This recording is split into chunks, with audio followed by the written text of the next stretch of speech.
I'm Julie Bartke with Session Update.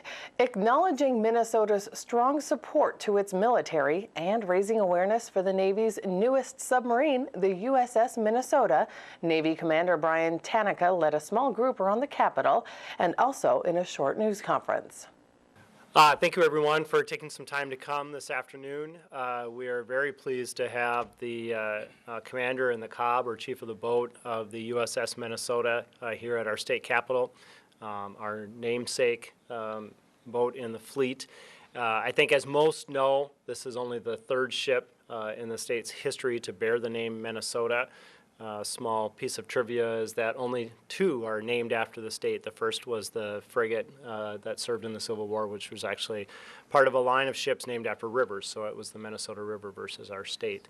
I had the great pleasure last year, as part of my Naval Reserve responsibilities, to be out for the commissioning of the submarine, so great honor now to have Commander Tanaka here to talk about his duty, answer questions about the submarine and its service. So with that, I will turn it over to the commander to say a few words and answer some questions. Okay, thanks a lot. Appreciate that, Senator. My name is Brian Tanaka. I'm commanding officer of the USS Minnesota, SSN 783, the Navy's newest, most technologically advanced submarine. We were commissioned in September of last year and are finishing up the final stages of the delivery and construction process right now, and we'll be making preparations to join. Well, we are part of the fleet, but we'll be making preparations to start moving forward with deployed operations over the next 12 to 18 months. So we're looking forward to that. I am a native of Rochester, Minnesota, and I am excited to not only be in command of the submarine, but to be in command of a submarine named after my namesake state. A very proud Minnesotan, and as I mentioned at my change of command, it's really an opportunity of a lifetime to not only take command in the Navy, but to take command of my namesake state ship. So happy to be here. Is there anything in particular that brought you to the Capitol today? Oh well, we're here for 3 days in the state, and really the point is just to introduce ourselves to as many of our supporters as we can. So we're going to do the Minnesota Navy League. Their annual convention is tonight. We're going to be participating with that, and it was an opportunity today. We had the opportunity to get here to the Capitol to just introduce ourselves to our supporters, so the folks that made the commissioning possible and are going to be with us throughout the life of the ship. Have you met with the governor yet? Not yet. It's later this afternoon, I believe. What will your message to him be? Well, my message is quite simple, the same message that I've talked to the other supporters, that we are very grateful and proud for not only the support that we get from the state via the Navy League, but we're also very supportive of the citizens and of the legislature here in Minnesota for all the support that they give us. Give us as the Minnesota and the Navy. Allows us to do our job. Bill, I'm not going to hum. Commander, can you talk a little bit about some of the missions in months to come that may bring you all around the world? Some things you may be doing. So the next 10 to 12 months, we're finishing up, like I said, we're going to finish up the construction process and delivery. But once we're done with that, we're going to move into training and certification phase to get the ship and the weapons systems certified for deployed operations.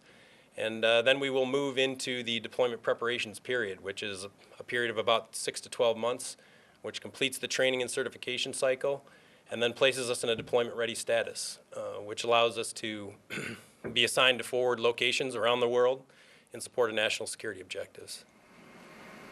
And silly question, but how long can you sustain without you being out there deployed at a time? Or?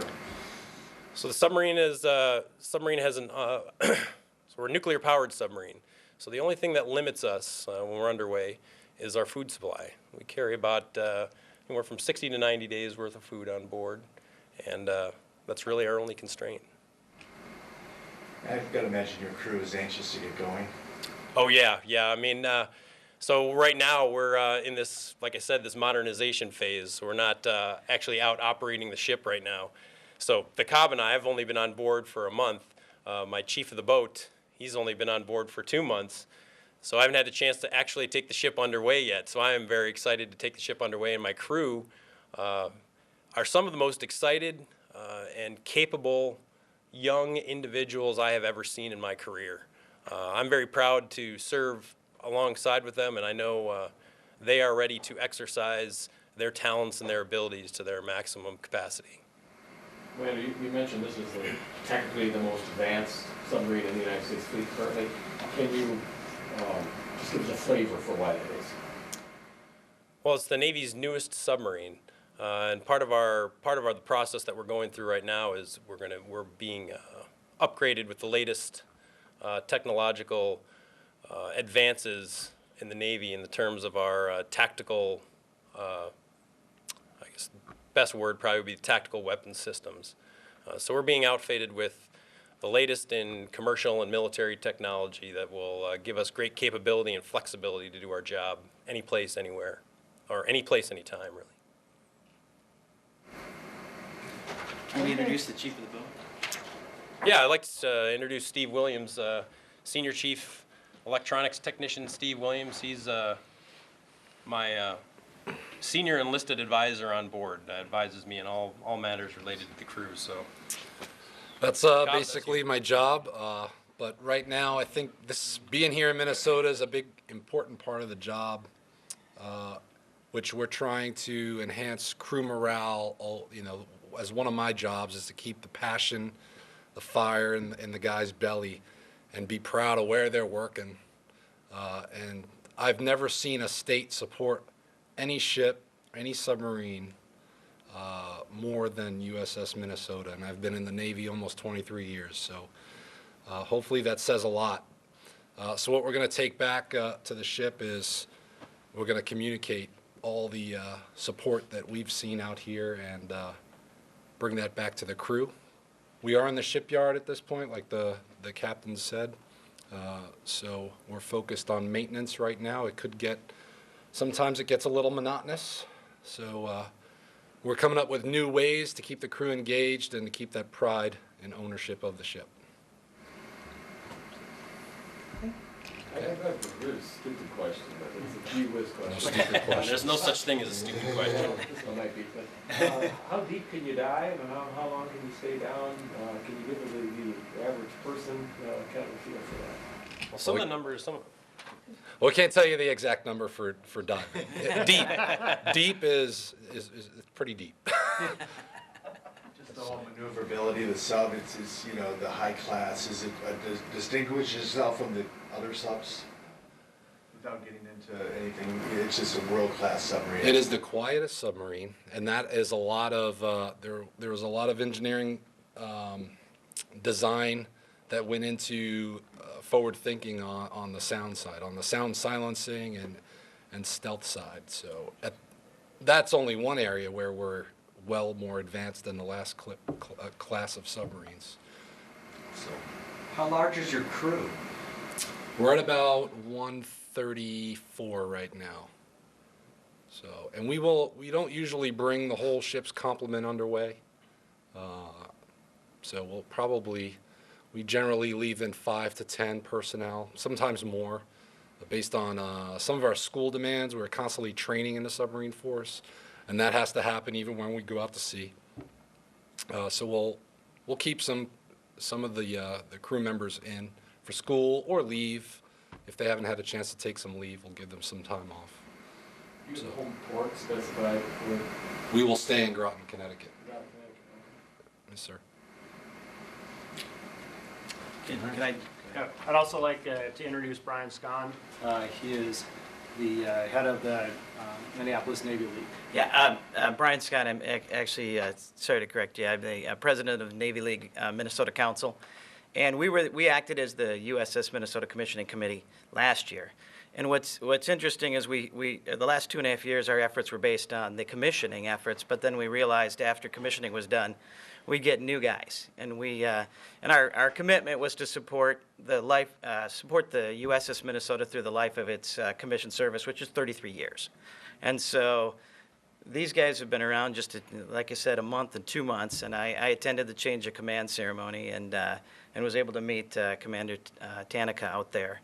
And the bottom line is tonight they're here as our primary guests of our annual meeting, which is held at Williams Arena tonight in their club room. So we're grateful that they came out, and we'll continue. They'll be out in August for Fleet Week in Duluth with the U.S. Navy Blue Angels, and Senator Reinert being the Public Affairs Officer for the Fleet Week.